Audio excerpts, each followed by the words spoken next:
Hallelujah, यीशु मसीह की जय। खुदावंद का शुक्र करते हैं आज के दिन के लिए, आज के दिन की सारी नेमतों और बरकतों के लिए जो मुझे और आपको खुदावंद मेरे ज़िंदा खुदा ने अता की हैं। मेरे अजीज़ों, आज जो मेरा टॉपिक है वो है कुर्बानी, सेक्रीफाइस। इसके बारे में हम पैदाइश 22 बाब अगर पूरा पढ़ें तो हमें वहाँ पर सारा उसका मुताला करने के बाद पता चलता है, लेकिन मैं आपके सामने सिर्फ 22 बाब 13 आयत को पढ़ूँगी। और इब्राहिम ने निगाह की और अपने पीछे एक मेंढा देखा जिसके सींग झाड़ी में अटके थे। तब इब्राहिम ने जाकर उस मेंढे को पकड़ा और अपने बेटे के बदले सोतनी कुर्बानी के तौर पर चढ़ाया। और इब्राहिम ने उस मुकाम का नाम यहोवा यरी रखा। चुनाचा आज तक यही कहावत है कि खुदावंद के पहाड़ पर मुहैया किया गया। मेरे अजीज़ों, पैदाइश 22 बाब का पहली आयत से लेकर आखिर तक मुताला करते हुए हमें यह पता चलता है कि खुदावंद खुदा ने इब्राहिम को आजमाने के लिए कि ये खुदा से ज़्यादा प्यार करता है कि अपने इकलौते बेटा से ज़्यादा प्यार करता है, तो खुदावंद ने फरमाया कि मेरे लिए अपने इकलौते बेटे की कुर्बानी कर।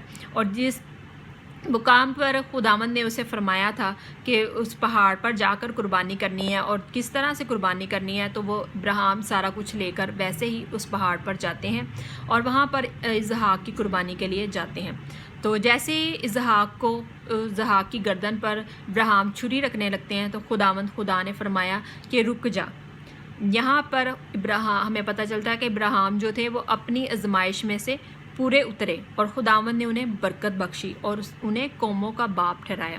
इसलिए आज हम अपनी दुआओं में ये कहते हैं कि इब्राहिम के खुदा।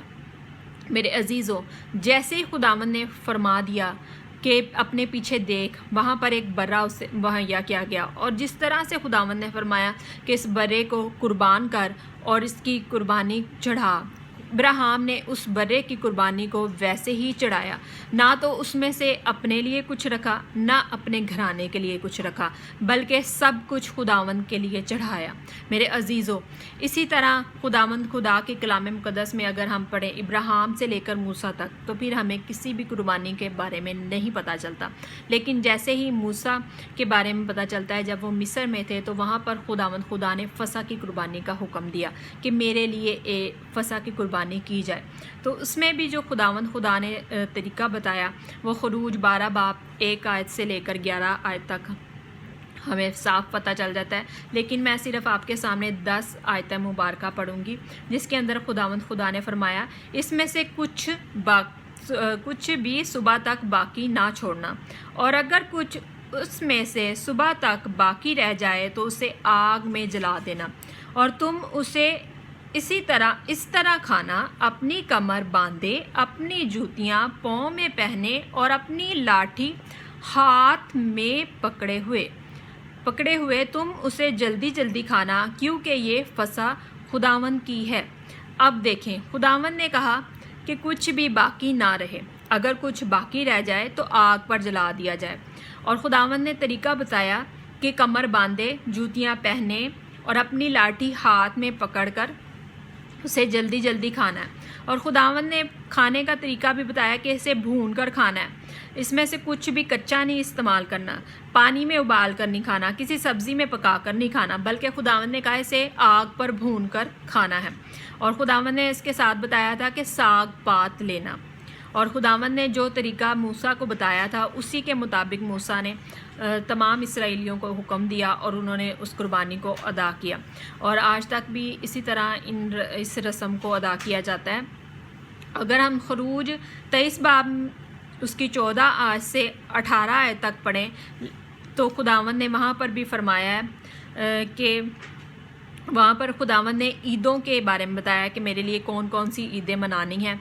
और उन ईदों के बारे में बताते हुए अगर हम 18 आयत में आपके सामने सिर्फ पढ़ूंगी कि उसमें फरमाया, तू खमीरी रोटी के साथ ज़िबहे का खून ना चढ़ाना और मेरी ईद की चर्बी सुबह तक बाकी ना रहने देना। मेरे अजीज़ों, यहाँ पर भी जो कुर्बानी के बारे में बताया गया है उसमें बताया गया है कि कोई भी चीज़ सुबह तक बाकी ना रहे। इसी तरह अगर हम अखबार 3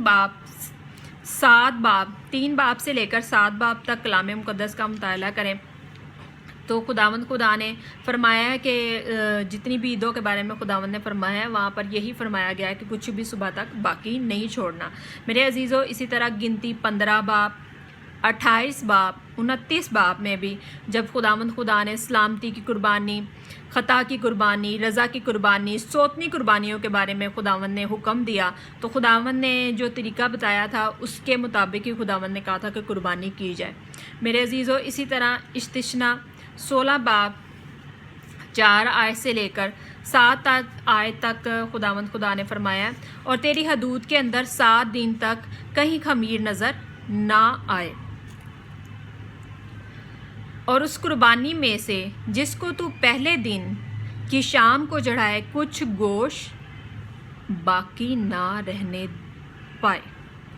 तू फसा की कुर्बानी को अपने फाटकों के अंदर जिनको खुदावंद तेरा खुदा ने तुझको दिया हो कहीं ना चढ़ाना, बल्कि जिस जगह को खुदावंद तेरा खुदा अपने नाम के मस्कन के लिए चुनेगा, वहीं तू फसा की कुर्बानी को उस वक़्त जब तू मिस्र से निकला था, यानी शाम को सूरज डूबते वक्त गुजराना, और जिस जगह को खुदावंद तेरा खुदा चुने वहीं उसे भून कर खाना, और फिर सुबह को अपने अपने डेरे को लौट जाना।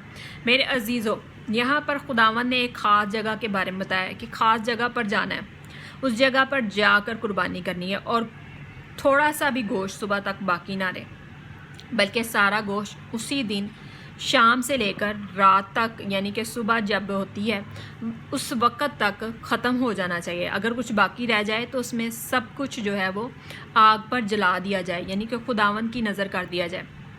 लेकिन मेरे अजीज़ों, अगर हम कलाम मुक़द्दस को गौर से पढ़ें तो फिर खुदावंद खुदा ने कुर्बानी के लिए ये फरमाया कि अगर तेरे घर के अफराद कम हैं तो तू 2 लोग मिलकर, दूसरे घर के लोग मिलकर कुर्बानी कर लेना, लेकिन गोश्त जो है वो सारा उसी दिन ख़त्म होना चाहिए, उसमें से कुछ नहीं रहना चाहिए। ये था मेरे अजीज़ों, मेरे और आपके शाफ़ी के आने से पहले कुर्बानी का तरीका। लेकिन जब मेरा और आपका शाफ़ी यस्सु शाफ़ी हमारे लिए कुर्बान हुआ तो उसके बाद हमें किसी भी कुर्बानी के बारे में मना कर दिया गया।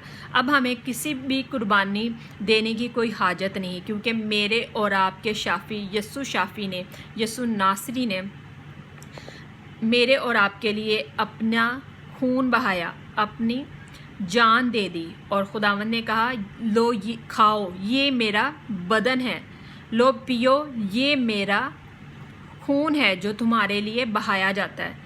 और फिर खुदावंद ने कहा मेरी यादगारी में यही करना। मेरे अजीज़ों, यहाँ पर यादगारी के बारे में शायर बानी के बारे में बताया जा रहा है। जब हम शायर बानी में शामिल हो जाते हैं तो फिर हम किसी और कुर्बानी में शामिल नहीं हो सकते मेरे अजीज़ों, क्योंकि खुदावंद खुदा ने कहा है मेरे आने तक इसी तरह तुमने कुर्बानी अदा करनी है।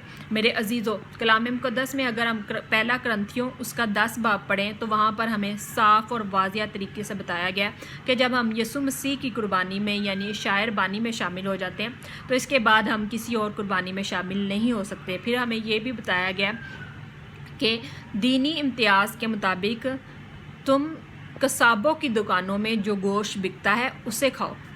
फिर मेरे अजीज़ों, यहाँ फिर बताया गया है कि हम किसी भी तरह की कौमों के साथ मिलकर कुर्बानी में शामिल नहीं हो सकते मेरे अजीज़ों।